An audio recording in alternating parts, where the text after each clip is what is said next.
আসসালামু আলাইকুম রহমতুল্লাহি ওবরাকাতুহু। আশা করি সকলে আল্লাহ তাআলা রব্বুল আলমিনের অশেষ রহমতে ভালো আছেন। আমি আলহামদুলিল্লাহ ভালো আছি। আপনাদের কাছে রিকোয়েস্ট ও দোয়া রইল যে আমার পেজটি আপনারা একটু ফলো করে দিবেন এবং আমার চ্যানেলটিকে সাবস্ক্রাইব করে দিবেন। আসলে বারবার ফলো চাওয়া, বারবার সাবস্ক্রাইব চাওয়া জিনিসটা খুব খারাপ। তবে ভিডিওর মাধ্যমেই হয়তো বা ফলো বাড়বে। এবং আমি দেখি কিছুদিন আগে একটি ভিডিও ছাড়ছিলাম আপনার, সেটা হচ্ছে জুমার দিন ফজরের পরে কিছু ঘাস ভিডিও করে ছাড়ছিলাম।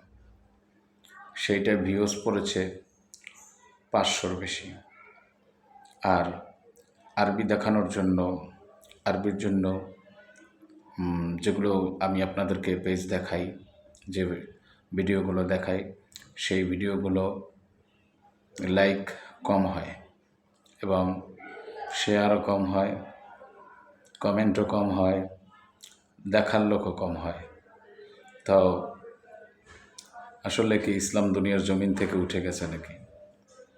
ইসলামিক বিষয়গুলো হয়তোবা আমি অত ভঙ্গিমা দিয়ে বলতে পারি না, তবে তারপরেও আমি আমার অন্তর থেকে চেষ্টা করি সৌন্দর্য করার জন্য যা কিছু দরকার এগুলো করি না। একদম রিয়েল যেভাবে আছে ওইভাবেই আমি ভিডিওগুলো দিয়ে থাকি। তো আপনারা একটু সাপোর্ট করলে দেখা যাচ্ছে আমার ভিডিওগুলো একটু ছড়িয়ে যাবে, মানুষ দেখতে পারবে।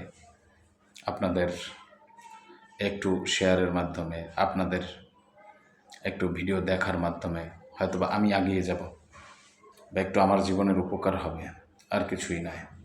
তবে আপনারা পাশে থাকার চেষ্টা করবেন।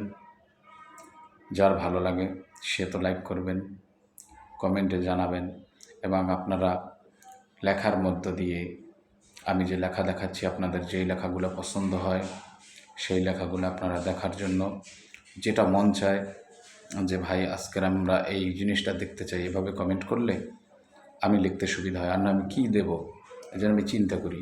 আপনারা যদি এভাবে যে না ভাইয়া বাচ্চারা লেখা শিখবে, সেক্ষেত্রে আপনি আলিফ বাতা লেখাইতে পারেন, স্বরবর্ণ লেখাইতে পারেন, ব্যঞ্জনবর্ণ লেখাইতে পারেন, এ থেকে জেড এগুলো মানে ক্যাপিটাল লেটার, স্মল লেটার, তারপর ছোট ছোট শব্দ গঠনগুলো শিখান ইসলামিক মাইন্ডের। তো ইসলামিক মাইন্ডের যে আপনার বর্ণগুলো দিয়ে শব্দ গঠন, ওয়ার্ড দিয়ে সেন্টেন্স, ঠিক আছে, ইসলামিক মাইন্ডের যেগুলো আপনারা শিখতে চান বা বাচ্চাদেরকে শেখাতে চান, এইভাবে আপনারা কমেন্ট করতে পারেন।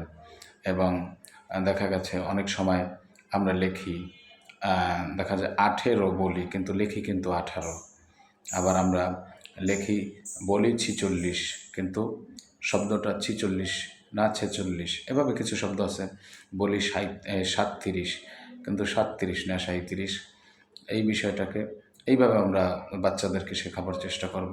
তো দেখা যায় আমি নিয়ে বসলে হয়তো শিখে না বাচ্চারা, কিন্তু যখন আপনি একটা ভিডিও দেখাবেন মোবাইলে, এখন কিন্তু বাচ্চারা বেশিরভাগ মোবাইলের প্রতি খুব দেখা যায় মোবাইল দেখতে খুব পছন্দ করে। তো একটি পেজে যদি ফলো দিয়ে রাখেন এবং ওই পেজটি আপনি বাচ্চাদেরকে দেখাতে থাকেন, দেখবেন বাচ্চারা আমি একটি কালিমা পড়তেছি, ওরা ওই কালিমাটা দেখবে। তো